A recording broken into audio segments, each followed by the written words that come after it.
Hello students, today we discover a new topic that is a crop protection management. Crop protection management.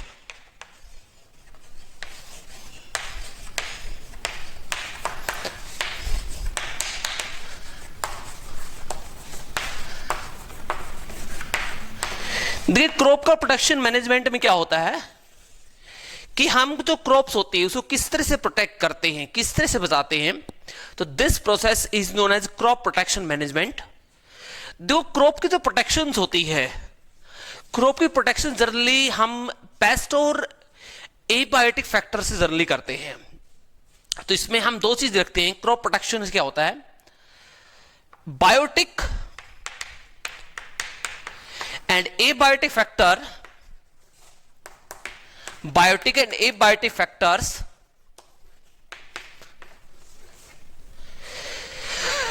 reduce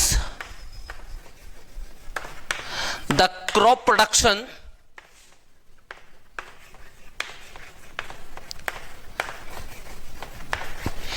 and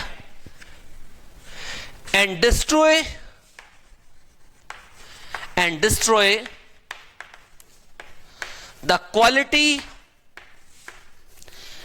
the quality of storage grain।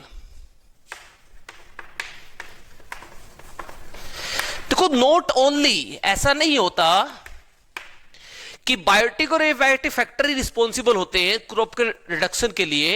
इसके अलावा वो जो होते हैं, हमारे पास जो क्रॉप है, मान लीजिए व्हीट हमारे पास या कॉटन हमारे पास, उसका जो क्रॉप है उसका जो उसके बारे में जो पेस्ट और एबायोटिक फैक्टर्स होते हैं वो भी उसकी प्रोडक्शन को रिड्यूस कर सकते हैं। लाइक पेस्ट, लाइक कैटरपिलर है, एफिड है, जैसिड है, इस तरह के जो बायोटिक में लिविंग जो इंसेक्ट्स होते हैं वो इसको डैमेज कर सकते हैं। इसके अलावा एबायोटिक फैक्टर होता है, लाइक ड्रोट है, या ड्रोट हो गया, लाइक हीट होगी, हाई टेम्परेचर हो गया, लाइट होगी हाई। तो ये क्या करते हैं, ये एबायोटिक फैक्टर हो जाता है। ये क्या करते हैं, हमारी क्रॉप को डिस्ट्रॉय कर सकते हैं, हमारा क्रॉप का प्रोडक्शन को रिड्यूस कर सकते हैं। इसके अलावा जो हमारा स्टोरेज ग्रेन होता है, जो हमारे पास स्टोरेज है ग्रेन, उसको भी डिस्ट्रॉय हो सकता है, वो भी कम हो सकता है। किसकी वजह से वो डिस्ट्रॉय हो सकता है, किसकी वजह से, इन बायोटिक लिविंग पेस्ट की वजह से और एबायोटिक फैक्टर लाइक टेम्परेचर और मॉइस्चर हीट की वजह से हमारा क्रॉप का प्रोडक्शन भी क्या हो सकता है, रिड्यूस हो सकता है। अब इसके बारे में समझे कि बायोटिक फैक्टर कौन कौन से होते हैं। बायोटिक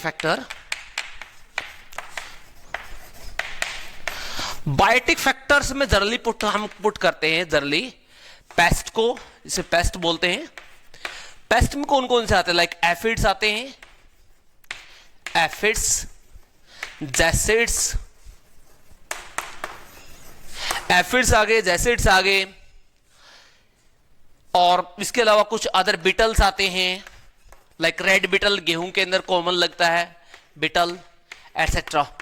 ये कुछ कॉमन एग्जांपल होते हैं। अगर इसके अलावा हम देखें एबायोटिक फैक्टर में कौन सा आता है, एबायोटिक फैक्टर्स में जनरली हम पुट करते हैं, एबायोटिक फैक्टर में जनरली हम नो लिविंग फैक्टर को पुट करते हैं, लाइक टेम्परेचर, लाइट,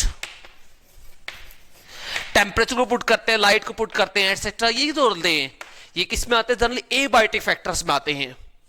तो ये फैक्टर ऐसे होते हैं जो हमारी क्रॉप के प्रोडक्शन को रिड्यूस कर सकते हैं, हमारे क्रॉप के प्रोडक्शन को कम कर सकते हैं।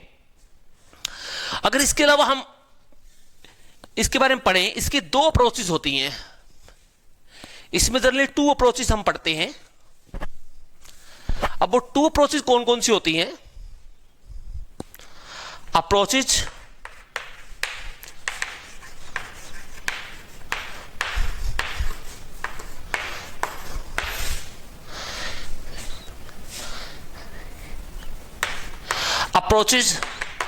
इसमें 2 अप्रोचेस होती है। एक होती है क्रॉप प्रोटेक्शन, एक होती है ग्रेन स्टोरेज प्रोटेक्शन।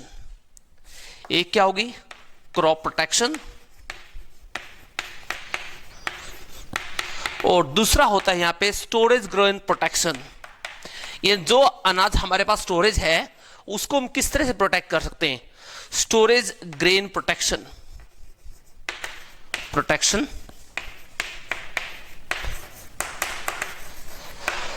तो फर्स्ट इसके अंदर पढ़ेंगे दैट्स अ क्रॉप प्रोटेक्शन, यानी क्रॉप को हम किस तरह से प्रोटेक्ट करेंगे, राइट।